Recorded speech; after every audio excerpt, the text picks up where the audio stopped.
let's get to planting. Yay!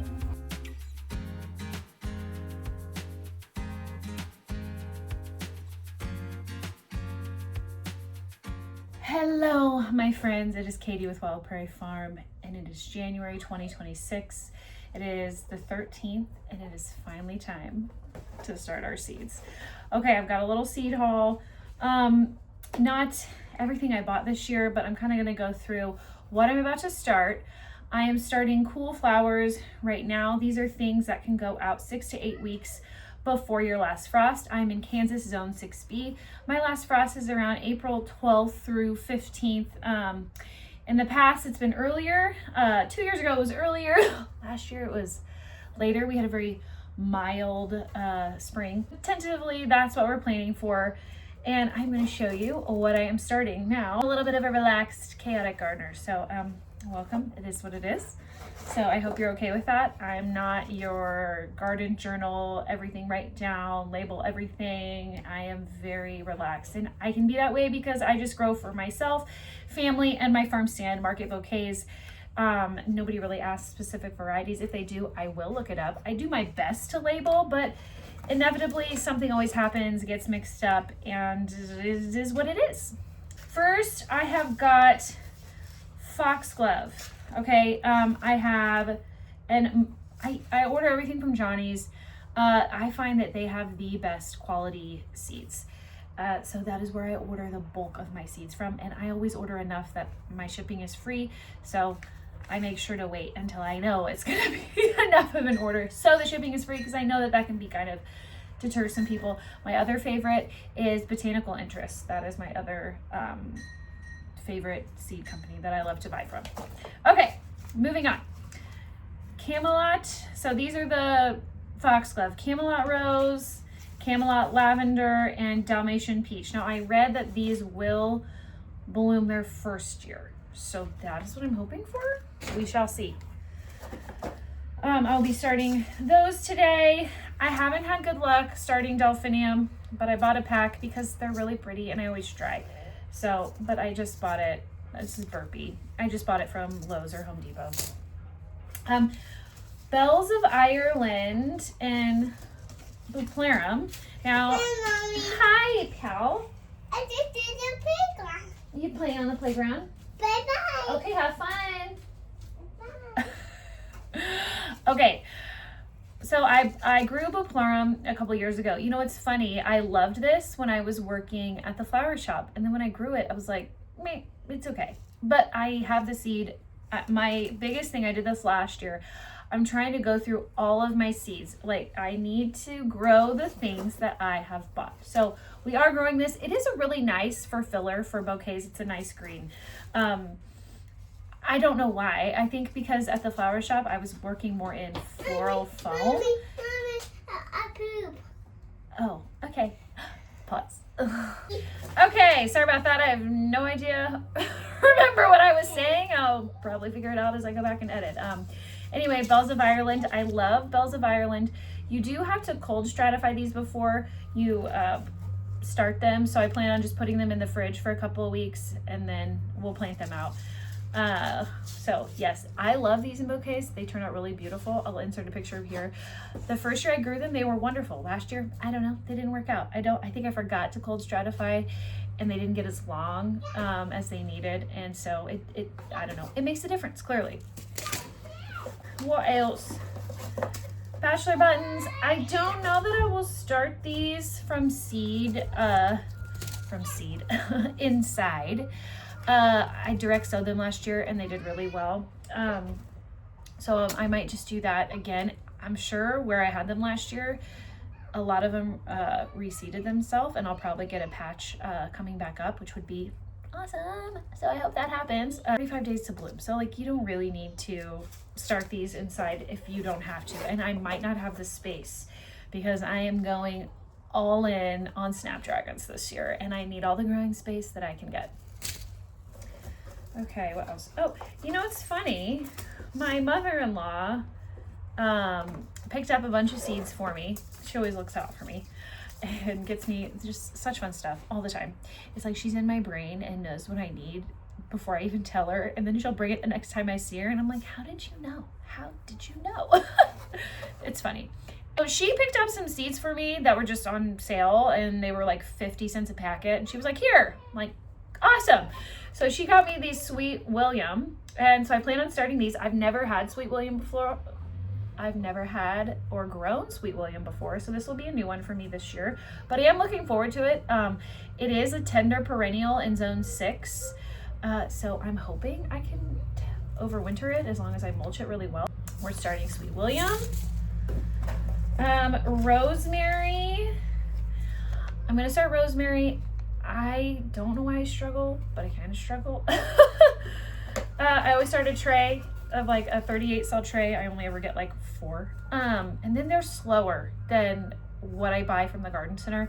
But I always try just to figure out like what I'm doing, how to do it, how can I do it better. I have the seeds. I'm gonna try again. If it doesn't work out, I'll just buy from the garden center like usual. But I love rosemary. I feel like I can never have enough because rosemary is something I cook a lot with. I also use it during the holidays in my simmer pots, and those are a huge seller. For me, those are probably the most popular item I saw at the farm stand during the holidays, and I use the rosemary that I grow here on the farm, so that's why it's very important that I grow it, and I have a lot of it. Okay, feverfew. I'm a fan of feverfew. I love it in bouquets. I think it's really lovely. It's very cottage, and it's a great perennial, and it reseeds itself. There was so much feverfew all over the place, all over the garden. Are you finally ready? Yeah, I'm ready. Are you guys in that place with your toddlers where they tell you they've done this, and then they're like, no, don't touch me, I don't want to.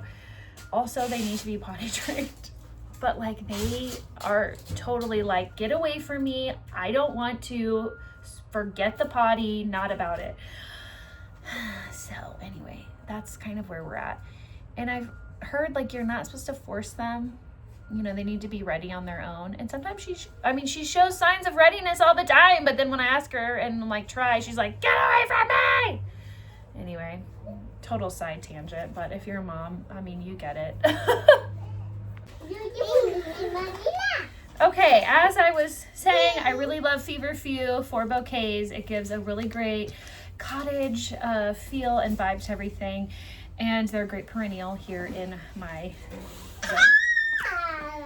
Yes, okay, what else?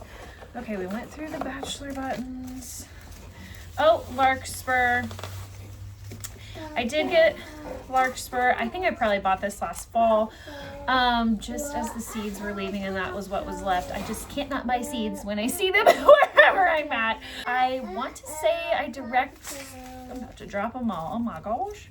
I want to say I direct sowed these last year, but I really like it. I love the colors. I love the height that it adds to bouquets, and another really great cottage garden option. Okay, lavender. I am a huge fan. Clitco. Okay, lavender. I'm a huge fan of lavender. A few of my raised beds struggled to get adequate water. I don't have a irrigation system. I have to hand water, and I have an overhead sprinkler. It definitely works for me. It works for my space. But there are raised beds that don't get as much water as the others, and I'm a mom of 5. Like, we do stuff like there's some days where I'm like, I forgot to water, I didn't do it. So but lavender is one of those things that grows really well in my zone. It's a little bit more drought tolerant. It's a little more forgiving here, and I just love it for the scent, and just to do Mommy. Yes, Emma. I want mommy water. Mommy water, it's in the house. But yeah, just to do different things with. I plan on doing a spring simmer pot, and I really want to use a lot of lavender. I have a large rose patch. I'd like to use the rose petals, chamomile, different things from the farm. Like, everything is from the farm for this particular simmer pot, more like an all season simmer pot.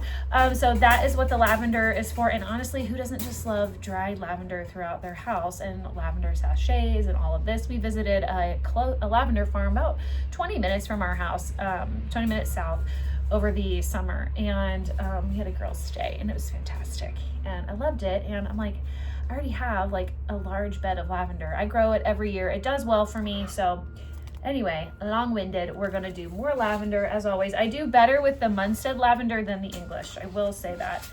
Okay, Lavender Mist. I really like Lavender Mist. I love this color, this blue, the blues that it has. There's not a lot of blue flowers, and so when you can find blue and you have blue, you hold on to it because it's really wonderful. So we're gonna grow Lavender Mist. I'm trying eucalyptus this year, silver drop eucalyptus. I have never grown eucalyptus. I know it takes a very long time, and I'm hoping I can grow it and possibly pot it up at the end of the season and bring it inside and keep it alive. If you know me, you know that I'm terrible at houseplants. I can grow stuff outside, but houseplants, no. Like I can't do it. I forget about them, and I don't know. I don't know what the problem is. Silly girl. On to the snaps. I'm going all in. I'm growing 2 garden beds full. I grew the snaps up front last year in the flower bed by the farm stand. And it's about 28 feet long, 3 feet wide. I'm going to dedicate 2 of those to Snapdragons. I love Snapdragons. They are just, I love all the different colors. They're so bright. They're so cheery. There's so many, there's just so many color options. I mean, I love whenever kids come to the stand and I'm like, do you know why they call it Snapdragons? And I show them how you just squeeze their little blooms and they just go, mah, mah, and it's adorable. And Drake? Where's Drake? It's right here. Go get him. These are not all the snaps I'm growing. I'm sorry if I already said that. Children, distractions, mom brain. These are what I'm starting for my first succession. I'm probably going to do a few because I have a lot of like deep reds and that royal purple for later in the summer. And if you read on Johnny's site, there's like different groups of snaps, and you want to do the group like basically 3 and 4 for your warmer climates if you want like a fall or a late summer fall crop, because they can handle the heat. And in Kansas, the summer is rough. For our spring, which I'm hoping to plant all these out to get Mother's Day bouquets. I have missed Mother's Day bouquets honestly every year I've grown, and this is year 4, so for 3 years. And it's really frustrating because what is really growing here in our zone at that time is perennials, and peonies take a long time to establish. I have tried to time those dang ranunculus, and they're always like 2-3 days after Mother's Day, and it is so frustrating. I should have more peonies this year as my plants have established. On this property, there were peonies, and 2-3 years ago, we dug them up and divided them, and because there were only 4 plants, and I think now I have like 15 throughout our property. I need to definitely invest in more. I'm hoping to have more this year. Like I've used salvia during that time, but really what's available and growing and in bloom around Mother's Day around here is peonies and other perennials like salvia, catmint, and things like that. Like it's not a lot. So I'm hoping to time this to get Mother's Day bouquets. Lord, please help me. Okay, anyway, moving on. So we're growing Potomac Cherry Rose, Orleans Early Lemon Yellow, Pecans Light Bronze, Double Frappe Light Pink, Bridal Pink. Guys, I know the greenhouse is crowded. It's also like a potting shed, so we're smashed against tomato cages right now. Maryland Lavender, which I'm thinking is also, no, they're different. Never mind, one's a group 1 and 2. These are group 2 through 3. the Cons lavender, and and cherry bronze. So those are my early ones that I will be growing. And okay, that's it. I guess I think I'm probably gonna take you guys. It's not pretty, like, cause nothing's growing, but I'm gonna take you through the garden and kind of show you like where I'm planning on putting everything. So let's go. It has been unusually warm. Like a couple weeks ago, it is again. These last couple of days, it's like 60 right now, even though it's overcast. But so I've let the chickens out, and my dad and Marshall and I, excuse me, my dad, Marshall, and I spent a lot of time cleaning up the garden.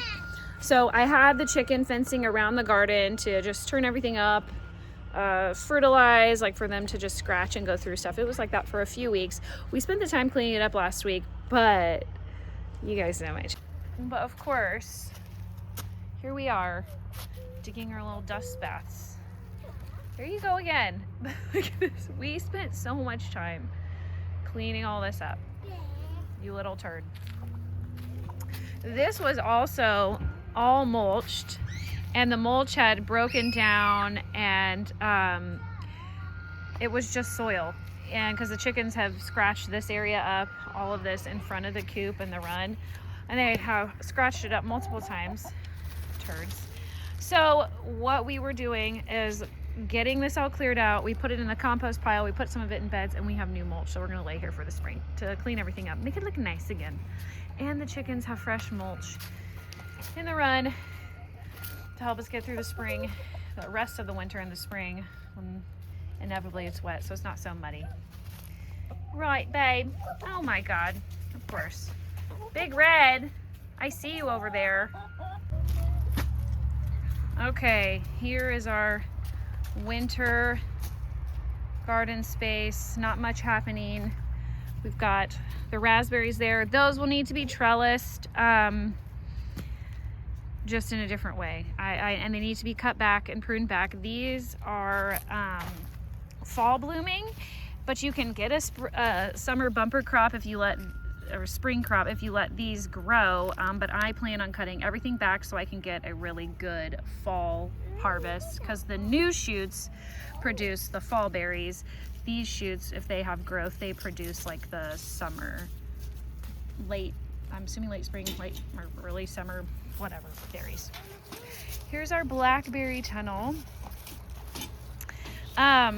Yes, this also needs to be pruned, which we will be doing soon. But as you can see now that it's not large and in charge, as you saw during the blackberry tunnel video, there is all of this outside space on either side to be able to grow. So I'm so thankful. I love vertical gardening for this reason, because you can just create so much more space and have more plants, which, I mean, who doesn't want more plants?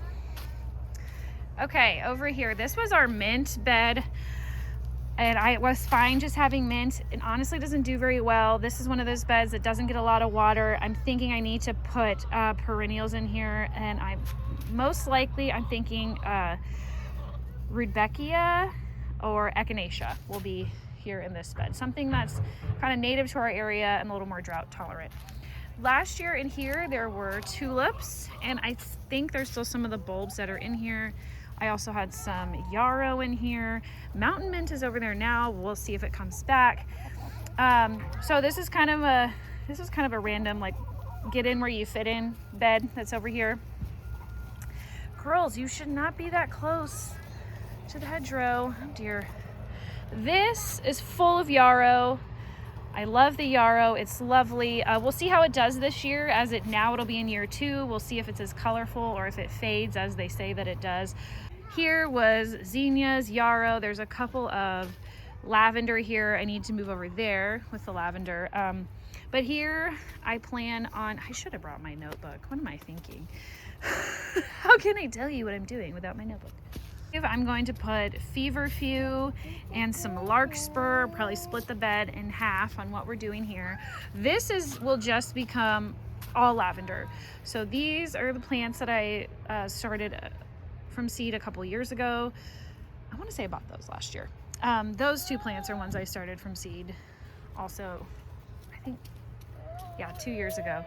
Those are last year's, so I just want to fill this whole thing with lavender. The ranunculus usually go in these 2 beds, and they've done incredibly well. So that is the plan for these 2 beds again, is ranunculus. Back here, this was originally where I threw the blackberries in when I didn't have the beds for them. And it's funny, blackberries, they just come up wherever they is, because I already dug them out 2 years ago, and they're still like the random shoots that come up. So these 3 need to be moved or just thrown into the compost. I hate to do that, but whatever, it is what it is. Okay, in here we're going to grow the bells of Ireland, the bupleurum, and possibly the nigella or the Lebanon mist. And in here we're going to be doing, is this one larkspur? I don't think I planned these 2 yet because I wasn't sure yet. So I think these are on pause. And these in-ground beds here, which ignore that, we still need to clean up. This is where I planted, the first year I planted daffodils and tulips. And as you can see, our little daffs are coming up and the chickens have scratched it all up. Okay, that was the back garden space. And now I will take you guys up to the front flower beds by the farm stand. Hurry, hurry, little legs, hurry! So the snaps will go in this bed and this bed, and then we'll do just our summer annuals here in the rest of these 2. And then we have space for 2 more beds that we didn't get done last year, but I'm hoping to do this year.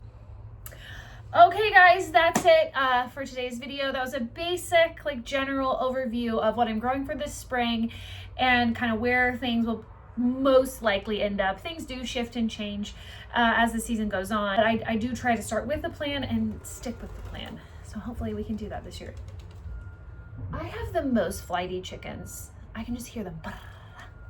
Like, our first batch of hens was not that way, but these hens we got last spring, they are so flighty. We have a big horse tank that we had in the garage for their brooder, and oh my god, they flew all over the garage. They were ridiculous, and I don't know why I'm surprised. Like, of course they do that here too. That's just who they are. Anyway, okay, general overview of the spring and what we're planting, what we're doing. We're gonna get seeds started. I'm probably gonna go get started on the seeds right now, get the snaps going. I will have honestly, I will start planting the summer crops probably closer to February as we get these done. I just kind of been doing it for so long. I have a general idea of what I'm doing, when I'm going to start them. So I haven't fully dove into that yet, but we will be getting there, and we'll do another video when it's time. Hydrate. Hello. Anyway, thank you guys for watching, and I hope you're just excited. What? Yeah, he climbing. Okay. Okay. Bye. Okay, guys, thank you so much for watching. Let me know what you're doing in your garden. Are you doing anything different? Are you kind of just doing some of the same stuff, you know, your tried and trues? What's going on with you? Are you excited for garden planting as I am? It's funny, if you watch one of my previous videos, I kind of lost the spark, but it's amazing how the spark comes back in the dead of winter and you're like, yes, I need the plants, all the green. Yeah, that didn't take very long, thankfully. Thank you guys for watching, and I'll see you in the next one. Keep going, keep growing. See you later, friends.